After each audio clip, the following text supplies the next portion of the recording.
नमस्कार दोस्तों। आज मैं पथ्य कल्पना के विषय में आपको बताऊंगा।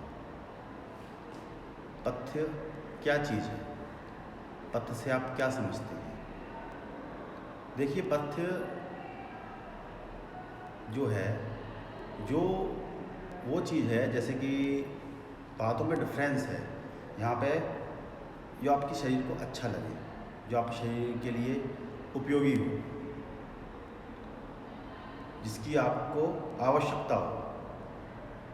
देखिए, यहाँ दो तीन चीज़ों में बहुत सारा डिफरेंस और कंट्रोवर्सी आएगी आपके लिए। पथ्य यहाँ पे, जैसे अपन कोई भी अपन भोजन लेते हैं, भोजन के साथ अपन को क्या लेना चाहिए जो आपको साथ में हो जाए, जिससे आप जो औषधि का काम करे, जो आपकी बॉडी की अग्नि को समान रखे, जो अग्नि आपकी खराब ना होने दे। दो तरह से होती है पथ्य कल्पना, आहार से, विहार से। जैसे अच्छे वायु का सेवन करना, स्वच्छ वायु का सेवन करना, ये विहार से पथ्य है। आहार के लिए आपने लौकी ली, परवल ली, ये ऐसे पथ्य आहार है।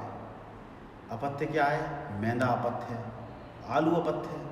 कुछ चीज़ के लिए आलू पथ्य भी हो सकता है, लेकिन बहुत ज़्यादा डायबिटीज या इन सब की बीमारी में आलू अपथ्य है। चावल अपथ्य है, लेकिन कुछ कंडीशंस में। हर चीज़ के लिए कोई ना कोई बॉडी के लिए, और बॉडी के जो आपका जो प्रकृति है उसके लिए कुछ ना कुछ पथ्य है, कोई अपथ्य है। देखिए, औषधियों में पथ्य को कहा गया हरित की पथ्यानाम। जो हरड़ है, हरित की है, वो हर व्यक्ति को लेना चाहिए, क्योंकि वो पथ्य औषधि में सर्वश्रेष्ठ है। ऐसे ही अन्न में भी, अन्न में भात पथ्य है। भात, अपन जो चावल का जो भात कहते हैं, वो पथ्य रहता है, वो लेना चाहिए लोगों को। जल एक पथ्य है, जल में भी किस प्रकार का जल है वो पथ्य है। तो बहुत सारी चीज़ें ऐसी हैं जो पथ्य है। विहार में आपको अच्छी वायु का सेवन करना, अच्छे जल का सेवन करना, सुबह उठ के चक्रमा करना, ये अपने लिए विहार से पथ्य है। तो पथ्य से यहाँ पर ये समझ सकते हैं कि आपको क्या खाना चाहिए, किस तरह का विहार लेना चाहिए, तो ये पथ्य है। और पथ्य कल्पना क्या का मतलब है, अपन ने औषधियों से, यहाँ विहार से संबंधित चीज़ नहीं आ रही, अपने कल्पना करी कि अपन क्या ऐसा पेशेंट या फिर रेगुलर जो रोज़मर्रा की ज़िंदगी में जो खा रहे हैं, पी रहे हैं, उनके लिए क्या पथ्य है, उन्हें क्या खाना चाहिए। तो उसके लिए एक आचार्य ने कल्पना बताई। कहा कि जो औषध सेवन करने के लिए जिन चीज़ों की आवश्यकता पड़ती है वो पथ्य कहलाती है। अपन अनुपान के रूप में ही पथ्य लेते हैं, अपन सहपान के रूप में ही पथ्य ले रहे हैं। तो यहाँ पे आचार्यों ने कहा कि पथ्य के बगैर औषधि का कोई महत्व नहीं रह जाता। आप देखना, किसी भी चिकित्सक के, या वो एलोपैथी का हो, चाहे आयुर्वेद का, चाहे होम्योपैथी का, आपको पथ्य अपथ्य जरूर लिख के बताएगा कि आपको ये खाना है, ये नहीं खाना, ये खाना, ये नहीं खाना। आप हर प्रिस्क्रिप्शन में दे सकते हैं। बहुत ज़्यादा ज्वर का पेशेंट होगा, ठंड लग के ज्वर आएगा, तो आपको पथ्य बताएगा कि आप ठंडा पानी न पिए, आप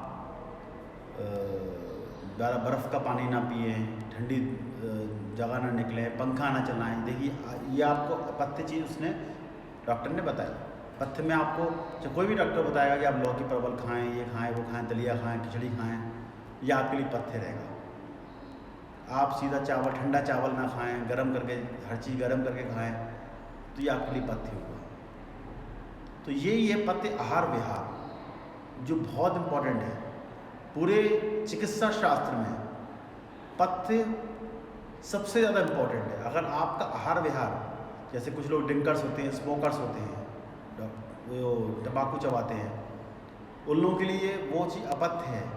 और उनको अच्छी लग रही है, लेकिन एक्चुअल में वो उनको अच्छी लग रही है, क्योंकि जिह्वा का स्वाद अलग होता है, और जब जाकर के प्राण का स्वाद अलग और पान का स्वाद अलग। जब वो प्रॉपर तरीके से शरीर में गया, क्या नुकसान कर रहा है, तो उसके इफेक्ट बाद में आते हैं। तो उनके लिए वो चीज़ एक अपथ्य, और पथ्य की एक कल्पना है। उन्होंने कहा कि आप इसको ना लीजिए, आप सीधे जाकर के आप सिगरेट छोड़िए, तंबाकू छोड़िए, आप शराब छोड़िए, आप इस चीज़ का सेवन कीजिए जिससे आपको बॉडी को औषधियाँ लगें। तो उसके लिए पथ्य की कल्पना करी। तो आचार्यों ने देखिए 4 प्रकार के अन्न जो सुश्रुत ने बताए हैं, अन्य आचार्यों ने भी इसके बारे में बहुत कुछ लिखा है और बहुत सारे, किसी ने कुछ कहा, किसी ने कुछ कहा। आपको मैं बताता हूँ। एक मांड यानी मंड, दूसरा पेया, तीसरा यवागु और चौथा विलेपी। मंड ये आचार्य सुश्रुत के अनुसार मैं आपको एक्सप्लेन कर रहा हूँ। मंड, पेया, यवागु और विलेपी,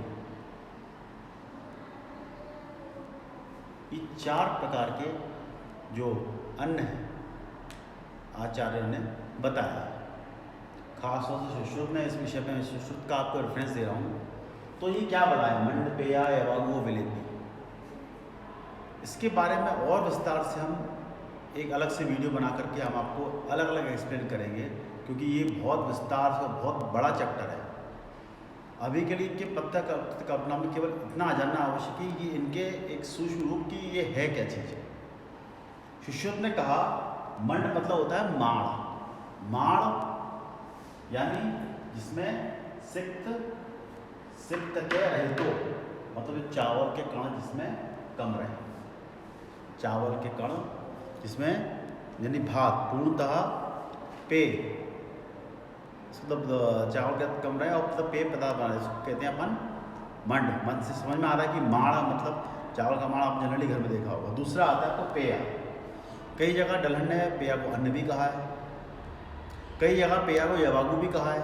अब ये सब चीज़ क्या है, ये अपन आगे के सेशन में इस चीज़ को, क्योंकि अभी अगर बताएंगे तो आपको बहुत सारे कंफ्यूजन शुरू हो जाएंगे, तो वो कंफ्यूजन से दूर रहें। तो अभी सिर्फ इस पर कॉन्सेंट्रेट करें। पेया का मतलब होता है कि यानी मंड भी रहे, मतलब उसमें माड़ भी रहे और चावल के भाग भी रहे, तो वो पेया यानी पीने लायक स्थिति में बने। तो पेया का मतलब सुने पीना है, यानी भात निर्माण के उपरांत, भात निर्माण करते हैं अपन, उसके उपरांत थोड़े से चावल के दाने मिश्रित हों, थोड़ा और मांड भी रहे उसमें, तो वो मिश्रित भाग जो रहेगा वो कहलाएगा पेया। पीने लायक स्थिति बने। अपन ने मंड की बात की तो मंड केवल मांड रहता है, चावल के बाद ना, बिल्कुल चावल ना के बराबर है, मतलब उसमें नहीं चाहिए अपन को, चावल बिल्कुल ना हो उसमें, बिल्कुल चावल रहित लगभग, तो वो अपनी मंड हो गई यानी माड़ हो गया। और पेया यानी कुछ चावल का भाग रहे और कुछ मांड का ज़्यादा भाग है और चावल का भाग थोड़ा बराबर मात्रा में है, तो ये मंड और चावल यानी मिला के हुई पेया। तीसरा पॉइंट यानी मैंने बोला मंड पेया सिक्तो सम्मिलितता, इसलिए पहला पॉइंट यहाँ क्लियर हुआ आपको। पहला पॉइंट सिक्त के रहितो मंड, पेया सिक्त सम्मिलितता, पेया सिक्त सम्मिलितता, दूसरा पॉइंट क्लियर हुआ। तीसरा यवागु बहुत सिक्तता से, यानी यवागु क्या चीज़ है, यवागु के विषय में कहा हमने मंड का भाग कम हो, चावल का भाग अधिक हो, तो यवागु बहुल सिक्तता, यानी बहुल सिक्तता, सिक्त मतलब होता है चावल, यहाँ सिक्त का अर्थ चावल है, चावल का भाग अधिक हो, मांड का भाग कम हो। अपन कुकर में चावल बनाते हैं तो वो एक समझ सकते हैं यवागु। और इसके बाद आता है विलेपी। विलेपी विरल द्रव्य, यानी विरल द्रव्य, विरल द्रव्य का अर्थ है यानी चावल का भाग बहुत अधिक हो, मांड ना के बराबर हो, वह कहलाएगा विलेपी। भाई विलेपी से आपको समझ में आ रहा है कि लेप जैसा बन जाए, बिल्कुल लुगदी टाइप का। आप चावल को लुगदी जैसा बना लें, बिल्कुल ऐसा लुगदी जैसा हो जाए, मतलब माड़ कम है, चावल ज़्यादा है। अपन खीर भी बनाते हैं घर में, जैसे खीर इस टाइप की बनती है, क्या रहता है खीर में ला के दूध डालते हैं अपन, लेकिन या खीर यानी अगर हम चावल को बहुत ज़्यादा पकाएं तो पकाने के बाद जो उसका अपन कुकर में चावल बचता है वो क्या हुआ, विलेपी है, अपन ले सकते हैं। एक्चुअल में क्या है कि ये जो प्रकार दिए हैं ये चावल की वो स्थितियाँ हैं जिनको डिफाइन करते हैं। पहले अपन मांड बनाएंगे, मांड में थोड़ा चावल डालेंगे तो ये बन जाएगा, फिर थोड़ा चावल कम डालेंगे तो ये बन जाएगा, वही चीज़ है ये। अपन चावल से शुरू करेंगे तो यहाँ पे यवागु पेया वे अपन के पीने के लायक है, खाने के लायक है, तो वही चीज़ है। चावल का भात पकाने के बाद उसी 4 रूपांतर में मंड, पेया, विलेपी और सिक्त भाग मतलब जो सिक्त भाग मतलब वो कण के साथ चावल के कण होते हैं, वो सिक्त भाग कहते हैं, मैंने आपको अभी बताया। ठीक है, तो रहित मंड थोड़े चावल युक्त मांड पेया अधिक चावल और कम मांड युक्त यवागु, मुख्यतः चावल तथा चावल जिसमें भरे हो वो विरल द्रव क्या कहलाता है, विलेपी, यानी बिल्कुल मामूली मांड। तो पृथक पृथक रोगियों की प्रकृति, अग्निबल, रोग की अवस्था आदि का विचार करके इन चारों में से जो उचित सुपाच्य लाभकारक हो वो सुनिश्चित कर दी जाती है, मतलब सुनिश्चित की जाती है कि इनमें से हमको रोगी को क्या देना है, किस मात्रा में देना है। ये अपन रोगी के अनुसार डिपेंड होता है कि उसको अतिसार है तो अतिसार में अपन को उसको चावल का भाग थोड़ा ज़्यादा देना है, मांड का भाग देना है। किसी को पायल्स फिस्टुला की प्रॉब्लम है तो उसको मांड का भाग देना चाहिए, think चावल के मांड के साथ उसको औषधि दी जाती है। क्यों? क्योंकि वहाँ पे इसका पत्थ, क्योंकि वही उसके लिए पत्थ है, क्योंकि अपन औषधि जो है कोई भी अगर पायल्स की औषधि दे रहे हैं तो उसको मांड के साथ देना है, कुछ औषधि ऐसी होती है मठे के साथ देना है। तो ये यहाँ पे एक अनुपान का काम भी करेगा कि कैसे आपको लेना है। तो यहाँ पे वैद्य अपने अनुसार चीज़ों को डिफाइन कर लेता है। इसके बाद डलहन ने कुछ इस पर प्रकाश डाला है। डलहन क्या है? सुश्रुत संहिता का जो ये जैसे चरक की चक्र पाणी ने टीका की, डलहन ने सुश्रुत की टीका डलहन ने करी। डलहन ने कुछ छोटी छोटी परिभाषाओं को और थोड़ा सा डिफाइन कर दिया है। देखिए, आचार्य डलहन ने पेया की जगह अन्न का उपयोग किया है यहाँ पे। अभी जो श्लोक अभी आपको दिखाऊंगा। तो डलहन ने क्या इसकी पथ्य कल्पना को किस तरह से एक्सप्लेन किया है। तो डलहन ने कहा अन्नम पंचगुणे तुरे, यानी अन्न जो है, अपन यहाँ पेया से तुलना कर रहे हैं, अन्नम पंचगुणे तुरे, यानी अन्न जो है चावल से, यानी इसमें जल का प्रमाण बता रहे हैं। डलहन ने कहा में इसमें जल का प्रमाण कितना होना चाहिए, कितने जल में कितना चावल पकाना चाहिए, कितना चावल अपन को उसमें रखना चाहिए। तो ये उन्होंने एक आंकड़ा बताया है कि किस तरह से अपन अन्य विलेपी, क्योंकि इन दोनों में सब में अंतर ज़्यादा नहीं है, सिर्फ चावलों की मात्रा का अंतर है, जल की मात्रा का अंतर है, सिर्फ ये अंतर है। चावल सब में कॉमन है कि में जल की मात्रा कितनी होनी चाहिए, कितने चावल से कितना जल लेना चाहिए जिससे आपका वो चीज़ बन सके, यानी आपका अन्न बने या पेया बने, विलेपी बने, यवागु बने, जो भी बने, उसके लिए उन्होंने स्पेशल ये मात्रा बताई है।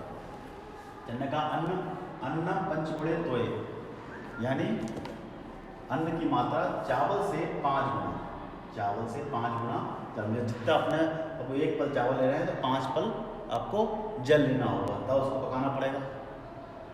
ये चावल अपन कुकर में नहीं बना रहे हैं, पहली चीज़ अपने चावल बना रहे हैं उसमें क्या नाम है, साधारण पहले मिट्टी के पात्र में बनाते थे, ये मिट्टी के पात्र की बात चल रही है। अपन तो आजकल स्टील के पात्र में बनाते हैं, तो वहाँ से ही बना सकते हैं। तो यह वहाँ के उसका आंकड़ा उसमें थोड़ा थोड़ा अंतर आता है। दूसरा यवागु के लिए कहा उन्होंने, यवागु 6 गुणे जले पचेत, यवागु चावल से 6 गुना जल। चतुर्गुणे मंडम, यानी माण जो रहेगा चावल से 14 गुना जल। तो जल की मात्रा माण में ज़्यादा है, मैंने आपको पहले ही बताया था माण में कितना जल ज़्यादा था। तो था विलेपी में चावल से 4 गुना जल, सबसे कम मात्रा है इसमें किसकी, जल की। क्यों? क्योंकि इसमें क्या था, चावल का भाग ज़्यादा था, इसलिए कम है। तो ये पानी का प्रमाण है, जल का प्रमाण। अगर ये आपको याद रहे तो आपका ये टॉपिक तैयार हो जाता है।